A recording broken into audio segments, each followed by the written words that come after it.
Good morning, everybody. This is Stephen Pugh of Untitled Baptist Church. I want to be doing another sermon today. These sermons, they take the place really of what we used to do in the church service. But now, of course, we're doing it at home. And we had a wonderful time this morning, a time of prayer, a time of fun, a time of singing, all online. And now we're going to be doing the sermon, which will be posted very shortly. We're in Revelation chapter 8. We'll read through the passage together and we'll talk about what it all means as we go. So, in chapter 8, we have what I call silence in heaven. We have silence in heaven and we have sounds upon the earth. That's the point. Verse 1 says, when he had opened the seventh seal, there was silence in heaven for about the space of half an hour. The seventh seal on the scroll is opened and the silence falls over heaven for half an hour. Now, according to Bullinger, this silence means more than just the absence of sound. It marks a very solemn pause between the prayer for vengeance and the answer in the judgment of God, which we will turn prayer into praise. On earth, the cry of the saints have been incessant, and they cry night and day. In heaven, the cry is now to be answered. But between the two, there's a solemn pause. It is the silence of expectation. In Psalm 22, verse 2 and 3, it says, "O my God, I cry in the daytime, but thou hearest not, and in the night season there is no silence to me. But thou art holy, O thou that inhabitest the praises of Israel." So, now in Psalm 39, it says, "I was dumb with silence.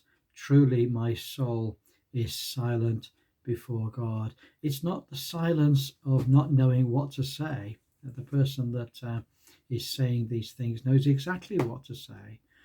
He has made his declaration. He has called upon the God of heaven to bring vengeance upon the earth. He's called upon the God of heaven to bring the vengeance of God on those that have murdered the saints of the Most High. From Psalm 62 verse 1, it says, "From him cometh my salvation." And in Psalm 65 verse 1, it says, "There shall be silence before thee, and praise, O God, in Zion. For thou hearest prayer, unto thee shall all flesh come." So this is the call of God, in which he calls all the nations that have persecuted the children of the Most High, and he calls upon them that they might come to be judged by him. It is the judgment of the nations that are alive, or the judgment of the living nations, and this takes place during the period at the end of the tribulation. It's during the day of the Lord. And the important thing to remember is that this has got nothing to do with the church. We saw in the last chapter, chapter 7, that there was a great multitude that no man could number out of every kindred and tongue and nation. But as we got to the end of the passage, a lot of Christians would stand up and say, "Oh, that must be us, because we're from all the nations."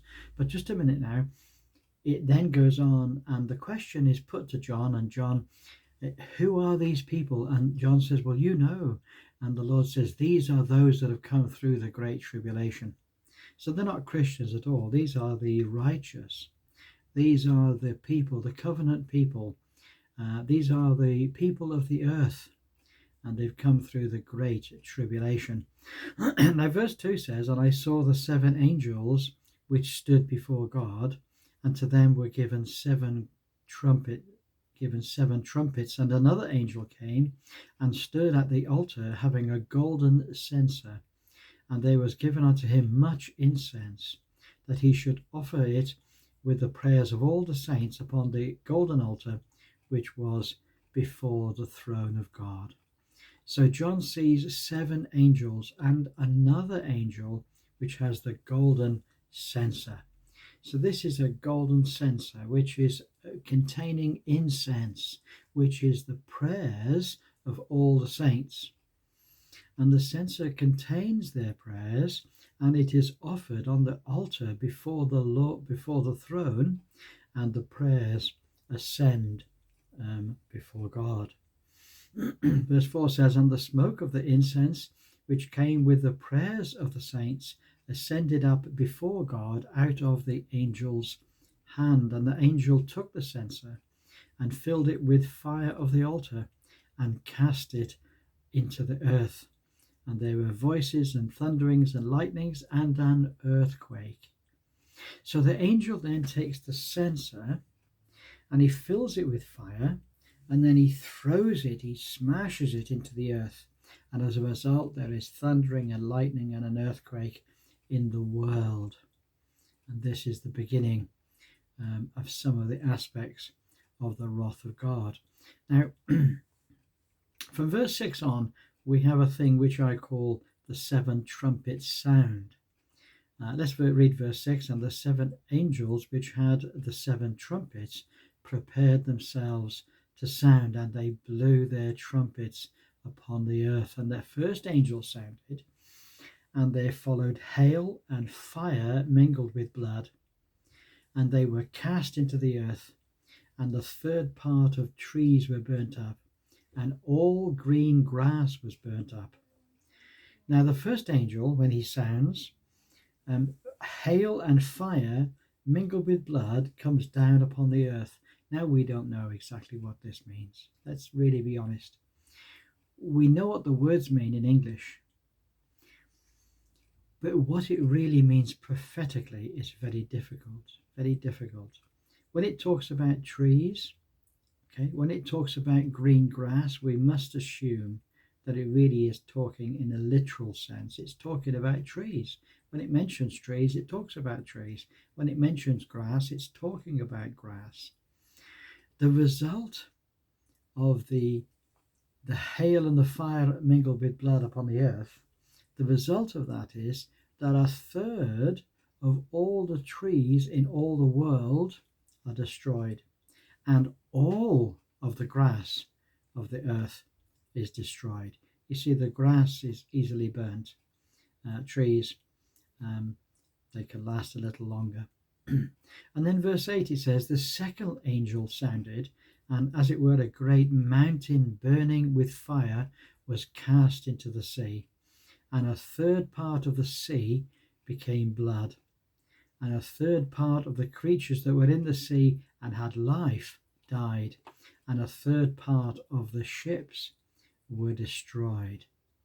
So here we have a second judgment of God.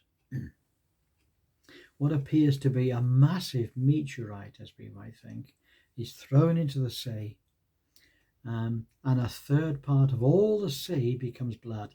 Now, it could be that the word blood just means human blood, as we went on, or animal blood. But it's more likely, I think, to be, I'm imagining, it's more likely to be that the third of all the oceans become red. They become red. And it could be that redness is a result of blood, of course. But a third of all the fish in the sea die. A third. And a third of all ships are destroyed. Now, at this particular time in world history, there would be upon the earth thousands upon thousands upon thousands of ships. All the navies of all the earth have armed themselves to do sea battles, and a third of them are all wiped out by this one great mountain which is cast into the sea. And now the third angel, verse 10, "The third angel sounded, and there fell a great star from heaven, burning as it were a lamp, and it fell upon the third part of the rivers and upon the fountains of waters. And the name of the star is called Wormwood, and a third part of the waters became wormwood, and many men died in the waters because they were made bitter." So this third judgment then is what you would call a meteorite coming from heaven, but it contains wormwood. Now, we don't really quite know what wormwood is, but presumably it's a deadly poison. Maybe it's a whole meteorite of cyanide, if you can imagine that, or a whole meteorite of arsenic. These are deadly poisons, and the result of the impact is that the atmosphere is full of debris. And so a third of the sun is blotted out, a third of the moon is blotted out, and a third of the stars are blotted out. It's incredible, actually, when you start to think about it. And the third part of them was made dark, and the day shone not for a third part of it, and the night likewise. So for the whole of a third of a day, okay, for 4 hours, the sun did not shine at all. That was the impact of this tremendous, I'm going to call it a meteorite that falls from heaven. Now, verse 13, I beheld and I heard an angel flying through the midst of heaven, saying with a loud voice, Woe, woe, woe to the inhabitants of the earth by reason of the other voices of the trumpet of the 3 angels, which are yet to sound. So an angel then flies in the sky, proclaiming the woes of God upon the inhabitants of the earth, because of the 3 trumpets which are still yet to sound.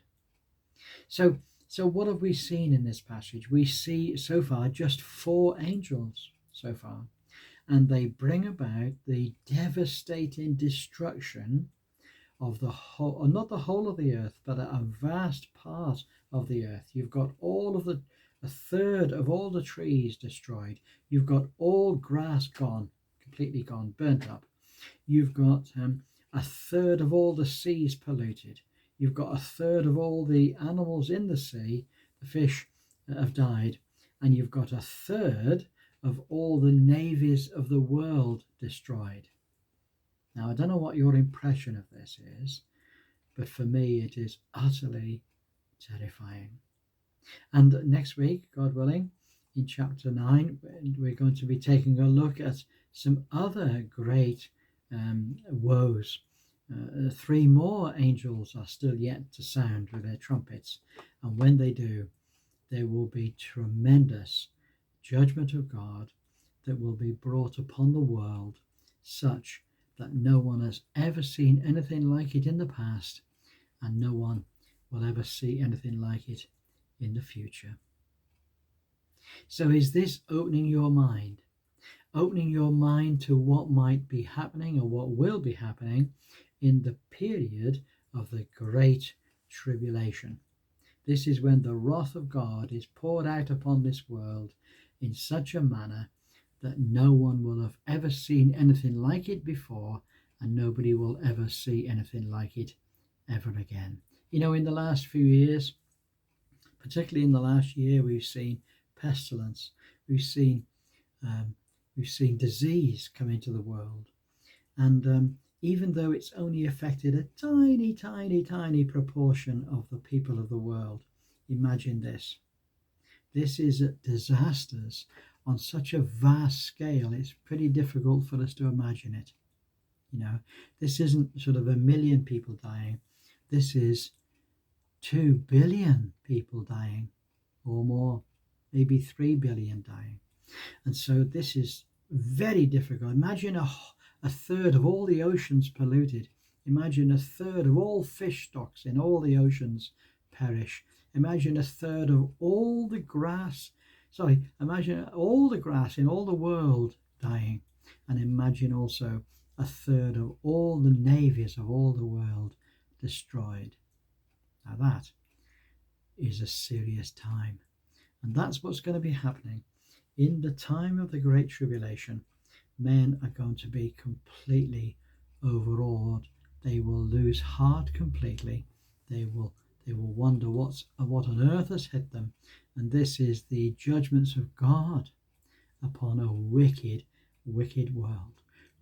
Well, we look forward to seeing you on our next installment. and this will be, God willing, next week. Have a wonderful day, and bye for now.